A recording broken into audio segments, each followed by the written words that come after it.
पूरे मोटिवेशन के साथ पढ़ने बैठते हैं और 5 मिनट बाद ही देखते हैं कि हम डे ड्रीमिंग कर रहे हैं या कुछ और कर रहे हैं या पढ़ाई छोड़ के जा चुके हैं। लंबे समय तक पढ़ाई पे कैसे टिके, कैसे फोकस करें, आज मैं आपको स्टेप बाय स्टेप गाइड करने वाला हूँ। पहला स्ट्रैटेजी, रॉबिन शर्मा की बुक 5 AM क्लब से, the tight bubble of total focus. एक ऐसा इन्वायरमेंट क्रिएट करना जहाँ पे आपका ध्यान अपने आप लग जाए। बिल्कुल साफ सुथरा, साफ सफाई वाला एक स्पेस तैयार करना जहाँ पे आप पढ़ोगे और सिर्फ वहाँ पे आपकी पढ़ाई की सामान होंगे जो आपको अभी पढ़ना है, एकदम कम सामान होंगे। और इससे क्या होता है कि एकदम से फोकस आपका वहाँ पे लग जाता है, लगाने की जरूरत नहीं। वहाँ पे डिस्ट्रैक्शन की कोई सवाल नहीं होगी, डिस्टर्बेंस का कोई सवाल नहीं होगा। घर में सबको बोल दोगे कि मैं अभी पढ़ने जा रहा हूँ, मुझे डिस्टर्ब नहीं करोगे। डिस्ट्रैक्शन की मोबाइल को दूर रखोगे, जो भी डिस्ट्रैक्ट, कोई भी चीज़ पढ़ाई के अलावा कोई भी चीज़ है वहाँ पे तो आपको डिस्ट्रैक्ट करेगी, उसको दूर हटाओ। सेकेंड स्ट्रैटेजी है increase your focus time. Time को एक्सपैंड करना है। जैसे आप पढ़ने बैठते हो लेकिन 10 मिनट बाद ही लगता है कि बहुत पढ़ लिया, तो उस समय 5 मिनट का ब्रेक ले लो, 2 मिनट का ब्रेक ले लो, थोड़ा सा एक गाना सुन लो और उसके बाद फिर पढ़ो 10 मिनट के लिए। इस तरह से क्या होगा, प्रैक्टिस करते रहोगे तो आपका फोकस टाइम धीरे धीरे बढ़ेगा। जब लगे कि मैं थक गया हूँ, थोड़ा आराम की मुझे ज़रूरत है, तो एक गाना बजाओ, सुन लो, मेडिटेशन 5 मिनट का कर लो, कि पानी पी लो, जिससे कि आपका माइंड रिलैक्स हो जाए और फिर से पढ़ने के लिए आप रेडी हो जाओ। ब्रेक लेना वहाँ पे इम्पोर्टेंट है ताकि आपका जो इन फोकस टाइम है, जो आपका फोकस टाइम है वो एक्सपैंड हो सके, वो बड़ा हो सके। इसी तरह से धीरे धीरे करके 25 मिनट तक करना है कि 25 मिनट का पढ़ाई और 5 मिनट का ब्रेक, 25 मिनट का पढ़ाई और 5 मिनट का ब्रेक। और अगर ज़्यादा आप कर सकते हो तो 50 मिनट की पढ़ाई और 10 मिनट का ब्रेक। ब्रेक लोगे तो ही ये जो फोकस टाइम होता है ये आपका बढ़ेगा। एक जगह पर बैठ के बैठना सीखोगे। एक जगह पर बैठना अगर 20 मिनट तक आ जाए आपको तो कमाल हो गया। एक जगह पर बैठ जाना ही, आप अगर बैठ गए तो पढ़ लोगे। वहाँ पे बैठने का भी प्रैक्टिस करो धीरे धीरे, तो आपकी जो फोकस टाइम है वो बढ़ेगी धीरे धीरे। तीसरी स्ट्रैटेजी, आपका पीक फोकस टाइम कब है।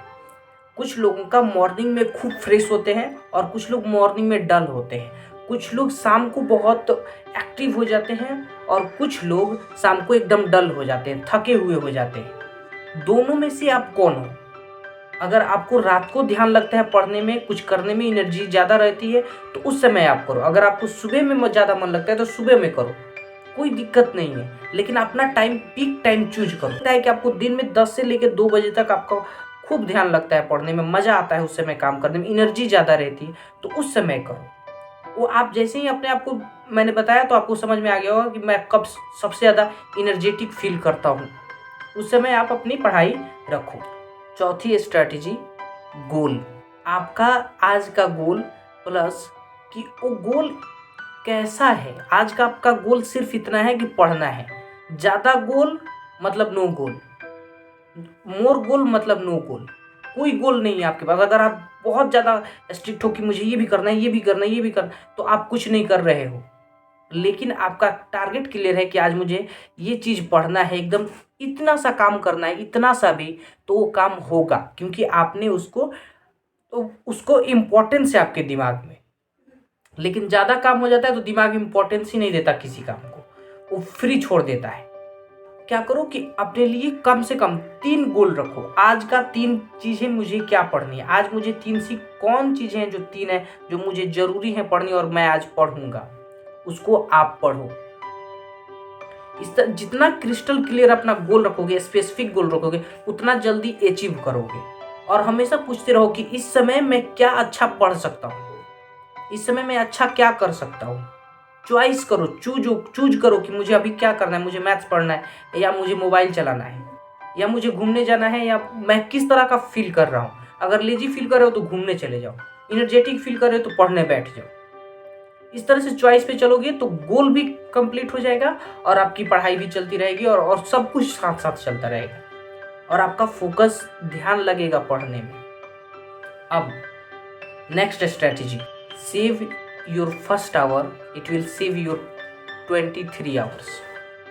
अगर आप पहला 1 घंटा ठीक कर लेते हो, अपने हाथ में कंट्रोल कर लेते हो, तो बाकी आपके हाथ में हो जाता है। पहला 1 घंटा कौन सा? जब सुबह उठे, आप मान लो 8 बजे उठे, 8 से 9 क्या कर रहे हो वो डिफाइन करेगा कि आप आगे क्या करने वाले हो। तो उसको उस समय आप एक्सरसाइज कर सकते हो, योगा कर सकते हो, मेडिटेशन कर सकते हो, कुछ खेल सकते हो, कुछ एनर्जेटिक खेल है, फुटबॉल, क्रिकेट आप खेल सकते हो 1 घंटे के लिए। 1 घंटे आपको कैसे बिताना है ये चूज करो। मैं आपको मॉर्निंग रूटीन नहीं बता रहा हूँ, बहुत सारे हैं मॉर्निंग रूटीन देखने के लिए, लेकिन वो देखने में सिर्फ अच्छे हैं। आप क्या करना चाहते हो आप डिफाइन करो।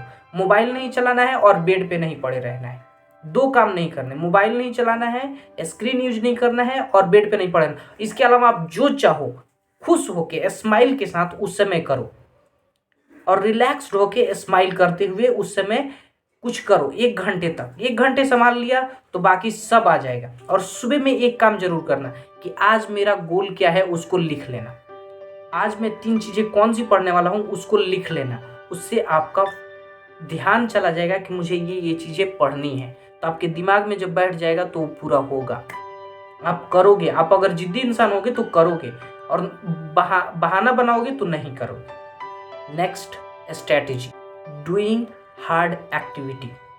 ऐसी एक्टिविटीज जो आपके बॉडी में एनर्जी फ्लो करती हैं, जैसे सीढ़ियाँ चढ़ना, दौड़ना, बाजार जाना, कुछ काम करना, एक्टिविटी करते रहना। ऐसा नहीं कि बैठे रहना, सिर्फ बैठ के पढ़ते रहोगे भी तो फोकस डाउन हो जाएगा, क्योंकि आपके सिर में ब्लड सर्कुलेशन कम हो जाएगा, तो आपका फोकस अपने आप गिर जाएगा। आप अपने आप नहीं पढ़ पाओगे, आप टायर्ड मतलब लेजी हो जाओगे, लगेगा कि थके हुए हो, अजीब सी एनर्जी हो जाएगी। तो अगर आपको पढ़ते रहना है तो अपनी एक्टिविटी पे बहुत ज़्यादा ध्यान दो। जितना पढ़ना है उतना ही ज़्यादा एक्टिव रहना है। 1 घंटे पढ़ा है तो 10 मिनट का एक्टिविटी ब्रेक लो, कोई हॉबी फॉलो करो। कोई भी क्रिकेट खेलने जाते हो, फुटबॉल खेलने जाते हो, गाना सुनना पसंद है, दोस्तों के साथ घूमना पसंद है, मार्केट जाना, जो कुछ भी पसंद है उसको शेड्यूल करो, उसको भी टाइम दो। वही आपकी एनर्जी बनाएगा आपके पढ़ाई के लिए। Thank you so much for watching.